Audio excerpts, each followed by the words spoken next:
I've just recently sort of been mulling this around, is that women are the advertisers and men are the sellers. They're the pitchmen, right? They have to sell themselves and prove themselves and have a burden of performance, and they have to prove their quality, and they have to say, hey, look, my product is better than any of these other motherfuckers' product, right? Whereas women, on the other hand, they're not pitching themselves, but they are advertising themselves all the time, which is why women don't want to give up their Instagram. They don't want to give up their OnlyFans. And it gets even worse if that woman is making money and her revenue stream is dependent on her advertising herself.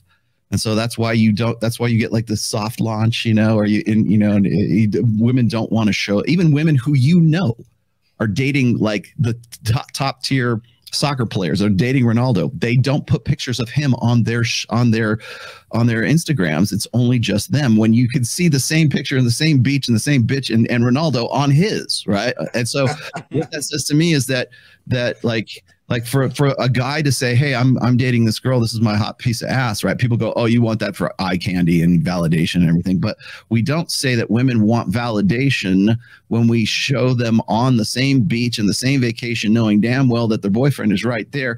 And we don't say women want validation because they're trying to present the image that they are fucking single and sexually available, right? So what happens is, when we talk about like open on my end, closed on her end, whatever. I mean, traditionally, the way my marriage works is closed on my end, closed on her end. You'll also notice that you will not find my wife on Instagram. You will not find her on Facebook. You won't won't find her on fucking OnlyFans or Tinder or any kind of fucking. And people are trying. Right. Yeah, and God knows they've tried. But then, like, I'll listen to Paul, or I'll listen to like Tate, or I'll listen to like Myron or Justin Waller, or hell, even Mike Sartain. Closed on her end, open on his end. Right? Meaning, like, I can go bang other bitches, and you can bring girls to the bedroom if you'd like. That's fine. I'm all about that. But it's closed on her end, on all her ends, and open on my end.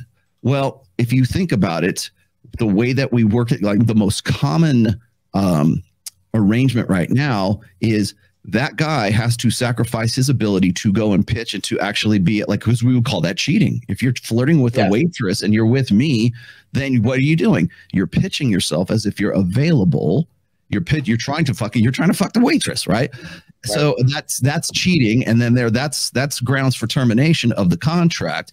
When we say, ladies, I want you to stop, even if you were to vocalize this, but when women, it's not even a concept in their head to not advertise anymore. So when a woman gets in with a guy, it doesn't even occur to her to take down her Instagram. It doesn't occur to her to even if she's going to keep it up, to put his picture on Instagram, because she knows she'll lose market share in the sexual marketplace by doing that. She'll lose followers because suddenly she's got a ring on her finger. Suddenly she's got a guy in the pictures, and now she loses followers. And she loses likes, and people just sort of like leave her and go to the next girl who is presenting the image of her own availability, because that girl is advertising. The other girl has now compromised her advertising.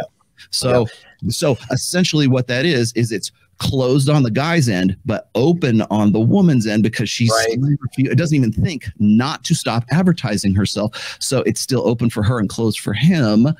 But if the guy says, I want you to stop doing your Instagram, I want you to stop advertising yourself, he's the asshole. But is that not effectively the same thing as cheating? Because if the guy was flirting with the fucking waitress, we'd have a problem with that. But if she's flirting with God knows what, 3.4 million followers on Instagram, presenting the perception that she's still sexually available and she's still hot and funny, even though like she's with you and there's a ring on her fucking finger, is that not cheating? So it has to do, this is such your end and open on her end. And I would argue that that's more common than closed on her end and open on your end. Oh, way more common. Both of our ends. Way more common. Well, you know, and that's because she wants the security, her security of her investment is the ability to replace him. Right. So if she can replace him and take as much as she can from that relationship, that gives her a sense of security. She stays in it as long as she can for security, but then she can leave, take what she can get, and secure another part. I'll give you the real short version of this. The reason I'm bringing that up in the first place is because the guy who is selling closed on your end, open on my end, that guy is selling TVs. right? If that woman is not looking, if she's looking for bicycles, which is closed on both our ends or open on her end and closed on your end, whatever that arrangement is, she's going to probably be looking for those bicycles rather than the TV of yours, which is, your TV does close. Always. They're never looking for the TV, bro. Yeah. They're never looking for the TV. They're never looking for the TV. Yeah. But if you are like, but look at how cool this TV is, and you're a really good salesman, they're like, well, shit, you know, maybe I will get that TV. It's like, Paul's what got ends up 8K TV. So I'm not saying you can't make an. In fact, that's the essence of game, is to make an emotional connection with a woman, like an association, anyways, negative or positive.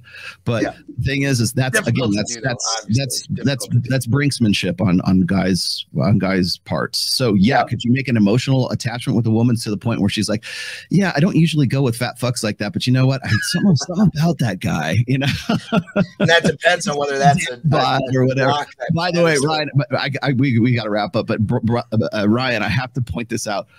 Have you seen the pictures or the videos of Tate where he's pacing back and forth, and you can tell he's put on a little bit of weight since he's been in prison? I tried not to. I tried. I forget. I think it was Noble or somebody said, this is what women think of when they say, I like a dad bod. Oh, yeah. It's too good.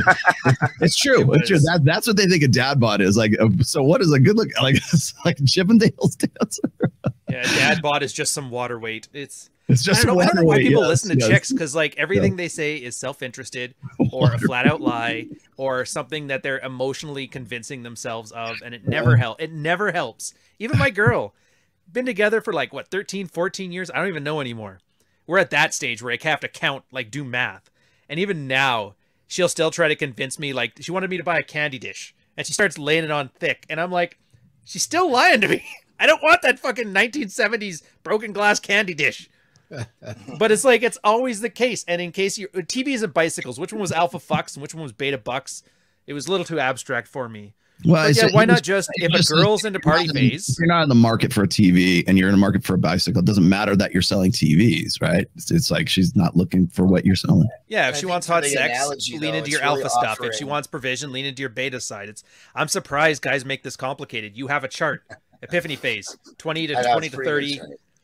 I love it. And then just, you lean in on the alpha fuck side of attraction, and you'll attract those girls in that phase. And then if you're with that same girl or with a new girl at the epiphany phase, you add some more of the beta things. So like add some TV or add some bike or whatever the fuck. I'm sorry. I really had a bad night's sleep last night. I should have been able to follow this better.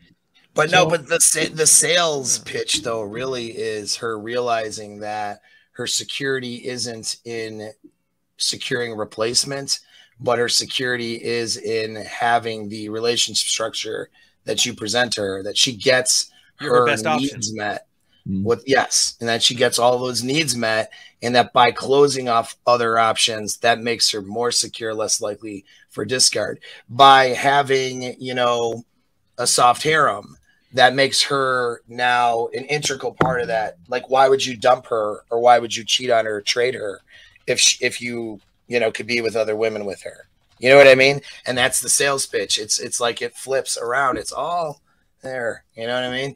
And it's all how they perceive, you know, their needs getting met or not being met. And but you do have to be the option for her. You do have to do what you can with what you have to check those blocks. You can't just game your way out of being a fat loser, you know, or something, right? And so, or if you have bad genetics, you know, I got my friend, my friend up in Toronto there. You met him, Justin.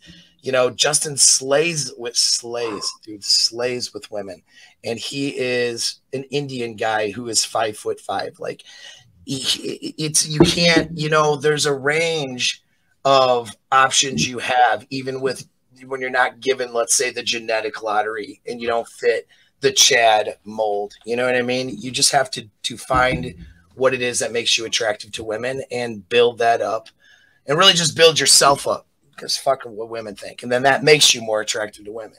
And then you become the option, you know? So